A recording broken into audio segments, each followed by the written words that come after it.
Hello. History की class में आपका स्वागत है। आज हम पढ़ेंगे क्लास 11th के चैप्टर 2, जिसमें कि आप 3 महाद्वीपों में फैले साम्राज्य के अंतर्गत रोम साम्राज्य का अध्ययन करेंगे।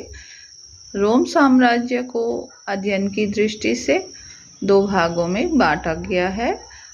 इसे पहली शताब्दी से तीसरी शताब्दी तक के काल को पूर्ववर्ती काल और तीसरी शताब्दी के बाद के काल को, ये लगभग 7वीं शताब्दी तक का है, इसे परवर्ती काल के नाम से हम जानते हैं।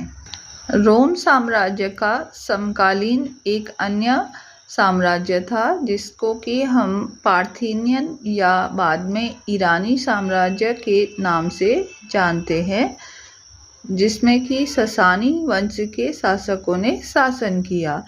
यद्यपि कि ये दोनों ही साम्राज्य एक दूसरे से बिल्कुल आसपास जुड़े हुए थे, किंतु इनकी संस्कृति में बहुत ज़्यादा अंतर देखने को मिलता है। जहाँ ईरानी साम्राज्य में शासक पार्थिनियन या ससानी थे और जनता ईरानी थी, वहीं रोम साम्राज्य के अंतर्गत बहुत सारी समुदाय और संस्कृतियों के लोग रहते थे और इनकी भिन्न भिन्न भाषाएं तथा भिन्न भिन्न धार्मिक विश्वास, खान पान एवं पहनावा था। यूँ कह सकते हैं कि रोम साम्राज्य विविधता से परिपूर्ण था, जिसकी 2 मुख्य प्रशासनिक भाषाएं थी।